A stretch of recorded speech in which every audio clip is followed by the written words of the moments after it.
Tudo bem, Eliane? Bom dia. Bom dia, Carolina. Bom dia, ouvintes.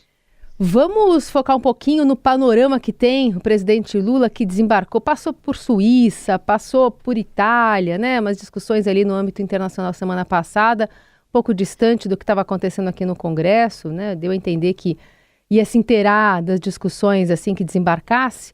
Ele abre a semana com diversas reuniões. O que está nesse panorama aí? Pois é, ele começa a semana, a primeira reunião dele é para sentir lá o ambiente, né, a tensão no Congresso Nacional, principalmente em relação ao governo. Então, o presidente Lula tem uma pauta cheia nessa reunião, convocou os principais ministros, o ministro Fernando Haddad, da Economia, o ministro Rui Costa, da Casa Civil, o Alexandre Padilha, que é o ministro das Relações Institucionais, articulador político, e também os líderes do Congresso, né, do governo do Congresso. Ele quer sentir a temperatura do Congresso em relação ao governo. E tem, como você disse, muitas pautas para discutir. Eu acho que eu acho, e os ministros acham, e o Brasil acha, que a mais quente, a mais polêmica, a mais, assim, de certa forma, chocante, é a pauta que transforma o aborto após 22 semanas como um crime equivalente a homicídio.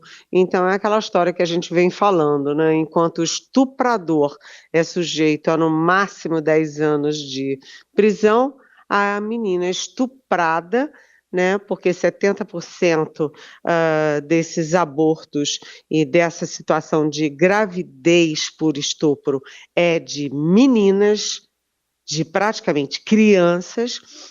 E essas crianças vão ser, além de vilipendiadas, atacadas, né, no seu corpo, na sua alma, no seu coração, na sua vida, elas estarão sujeitas a até 20 anos de prisão, o dobro do tempo do estuprador. Ou seja, é um projeto que está mexendo muito com a sociedade e isso vai estar nessa discussão de hoje do presidente Lula, a primeira após a viagem, em que ele inclusive se encontrou com o Papa. Então, tem também a questão econômica, super importante, né? Porque, enfim, está tudo muito tenso, né? E agora a questão do aborto é mais em relação à Câmara, mas a questão econômica está muito mal parada no Senado. Então são duas frentes, vamos dizer, frentes de luta.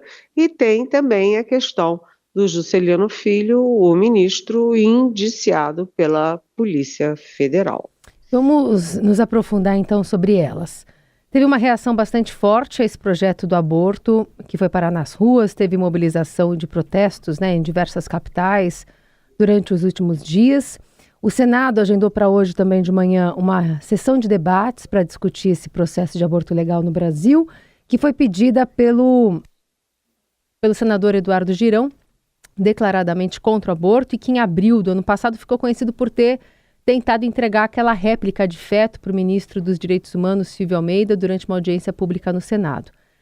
O presidente Lula, que estava quieto até então, né, a gente teve só um tweet da Janja na sexta-feira falando sobre esse assunto. No fim de semana, né, durante essa viagem ainda à Itália, se pronunciou sobre o projeto que equipara o aborto legal ao crime de homicídio. A gente ouve um trechinho. Eu sou contra o aborto. Entretanto, como o aborto é a realidade, a gente precisa tratar o aborto como uma questão de saúde pública. E eu acho que é insanidade alguém querer punir uma mulher numa pena maior do que o criminoso que fez o estupro. É no mínimo uma insanidade isso. Eu, sinceramente, à distância, não acompanhei o debate muito intenso no Brasil. Quando eu votar, vou tomar ciência disso. Eu tenho certeza que o que tem na lei já garante que a gente haja de forma civilizada para tratar com rigor o estuprador e para tratar com respeito à vítima. E aí tem que lidar com isso, porque o governo não quis votar na questão da urgência, não foi contra, né? Pelo menos que nem outros partidos da oposição, ao avanço desse projeto de lei de maneira mais célere na Câmara. Pois é, esse debate no Senado é um debate, assim, sabe, é um debate campo minado, porque esse senador Girão, né, que como você disse, já tentou até levar um feto para os ministros, enfim, ele convidou todos os convidados para o debate, que não é debate, são contra o aborto, né? E contra o aborto e contra, possivelmente vão ser contra derrubar esse projeto alucinado que o presidente Lula chamou de insanidade, que, enfim, criminaliza tão gravemente a mulher que fizer aborto a partir de 22 semanas. Então, é um tipo de debate que não é programado para ser debate. É apenas palanque para quem pensa de uma forma só. Mas a OAB também promoveu debates sobre essa questão, deve lançar hoje uma posição. Você está vendo várias manifestações de mulheres e de homens, né? Isso é uma novidade, os homens participando dessas manifestações em várias capitais. São Paulo já fez 2 manifestações seguidas, né? E você tem também uma pesquisa feita pelo Senado, que já tinha ontem 1 milhão de participantes, com 88% contra esse projeto. Então, vamos ver se essa pressão popular, essa pressão da sociedade, reverte esse projeto tão cruel, né, tão desumano, que muita gente chama de fundamentalista. Está pior do que a Arábia Saudita, do que Afeganistão, né, com alguns outros detalhes. Primeiro, essa morosidade do governo Lula em reagir. A primeira reação foi do líder do governo na Câmara, o José Guimarães, dizendo que, olha, isso não é questão de governo, isso é questão do parlamento, tipo assim, lavando as mãos, né? Um silêncio sepulcral.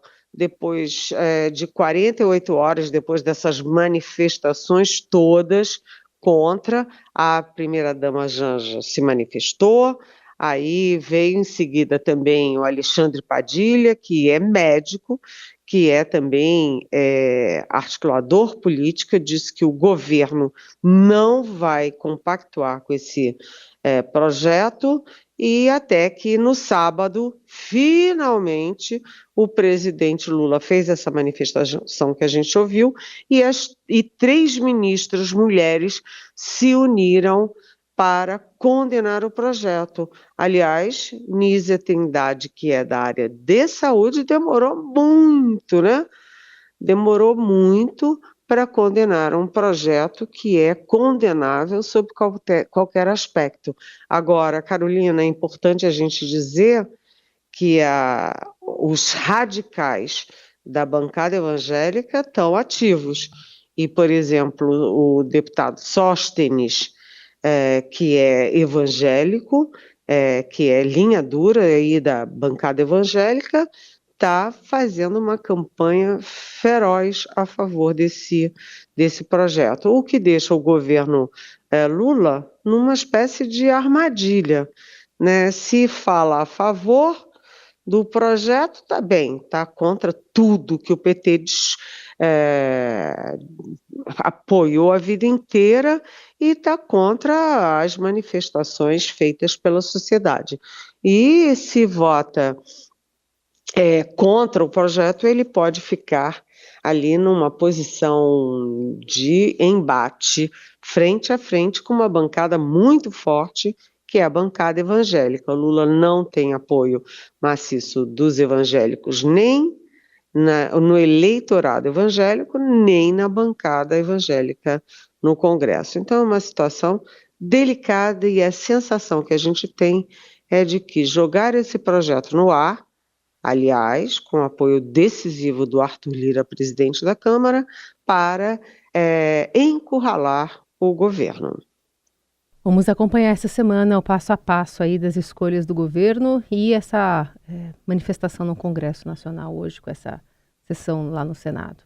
Sobre o desdobramento de questões econômicas, né, especialmente de corte de gastos, Lula, na semana passada, antes de voltar aqui ao Brasil, solicitou ao ministro Rui Costa, da Casa Civil, que agendasse um encontro com a Junta de Execução Orçamentária, que reúne diversas pastas aqui da economia, para tratar, né, sobre essa questão que mexeu bastante aqui no noticiário doméstico na semana passada. Durante a viagem, o petista admitiu, em uma mudança de tom, a possibilidade de rever despesas públicas, desde que o ajuste não recaísse sobre os mais pobres. Eu acho que tudo aquilo que a gente detectar que é gasto desnecessário, você não tem que fazer. E o que nós estamos fazendo é o seguinte: nós já fizemos o que ninguém esperava que precisava ser feito. Nós já fizemos a regulação do marco fiscal, nós já aprovamos a reforma tributária, nós estamos demonstrando a nossa seriedade de garantir estabilidade jurídica, estabilidade política, estabilidade fiscal, estabilidade econômica e estabilidade social. Isso está garantido. Agora, o Haddad, ele jamais ficará enfraquecido enquanto eu for presidente da República, porque ele é o meu ministro da Fazenda, escolhido por mim, sabe, e mantido por mim. Então é o seguinte: se o Haddad tiver uma proposta, o que vai acontecer é que ele vai me procurar essa semana e vai sentar para discutir economia comigo. Num momento também, Eliane, acho que é interessante a gente observar que o Congresso está articulando, incluindo no orçamento do ano que vem, aquele patamar mais de 50 bilhões de emendas parlamentares, repetindo o recorde do ano passado, pressionando, portanto, ainda mais as despesas para o ano que vem. No momento em que ocorre também uma decisão, né? Essa semana tem Copom, então o Banco Central deve optar por manter a taxa Selic estável em 10,5%, segundo parte, né, do mercado, que está apostando no máximo numa queda de 0,25%. Então, é um cenário bastante cauteloso que o governo vai precisar lidar aqui nessa semana, né? Exatamente. Aliás, a semana abre com a divulgação do boletim Focus do Banco Central, que é a avaliação do mercado sobre os principais indicadores da economia. Agora de manhã, está previsto, né, para a divulgação agora de manhã, né, esse boletim Focus, que contém aí dados e previsões sobre crescimento, sobre inflação, sobre juros, etc., o que define muito a linha do governo. Agora, a gente sempre ouve, desde o primeiro dia do governo Lula, a arrecadação, e ninguém estava ouvindo falar em gastos. Como você disse, o Congresso é muito voraz, né, e segundo o Ministério da Fazenda, né, as emendas parlamentares que chegaram a 17 bilhões, agora dispararam para 53 bilhões de reais. Né? Como é que você faz um equilíbrio fiscal com esta confusão? Ou seja, o Congresso com a faca no pescoço do presidente, do governo, com as emendas parlamentares. Né, as empresas querendo desoneração da folha de pagamento, municípios querendo também desoneração. Sim, tudo bem, ótimo, mas as contas precisam fechar. E as medidas que estão em jogo, sei lá, não acho que o presidente Lula não vai gostar muito, e ele tem um fiel escudeiro, que é o Rui Costa, chefe da Casa Civil, que está sempre como obstáculo às propostas do Fernando Haddad.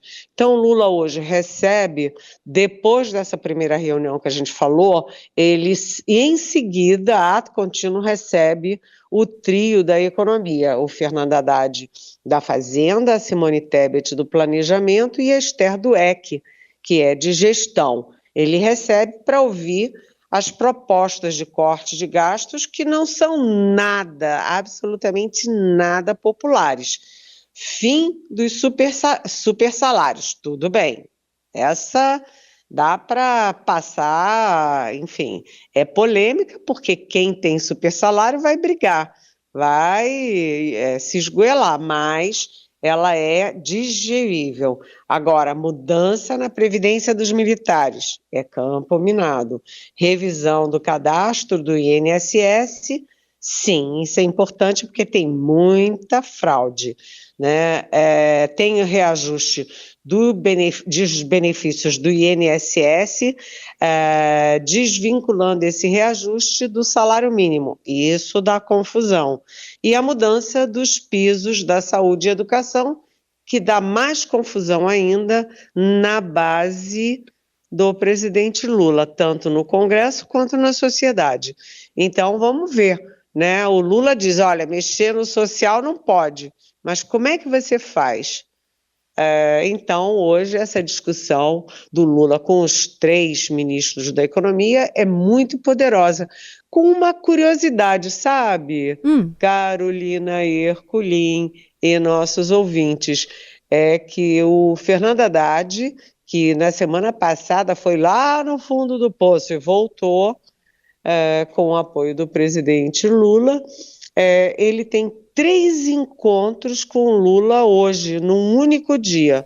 Ele tem a primeira reunião com ministros e líderes, tem a segunda reunião com o trio da economia, com Lula, e no meio da tarde o Haddad volta a se encontrar com o presidente Lula. Não se sabe se vai ser uma reunião só a 2, ou se, por exemplo, o presidente do Senado, Rodrigo Pacheco, poderá estar presente também, porque o Rodrigo Pacheco tem tudo a ver com aí a compensação da desoneração da folha de pagamento dos 17 setores da economia que mais empregam.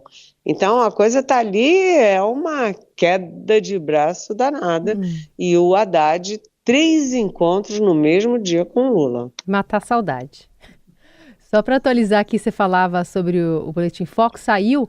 Os economistas ouvidos pelo Banco Central pioraram as expectativas em relação à continuidade do ciclo de cortes dos juros no Brasil. De acordo com um boletim divulgado agora há pouco, a taxa Selic não deve ser mais reduzida em 2024.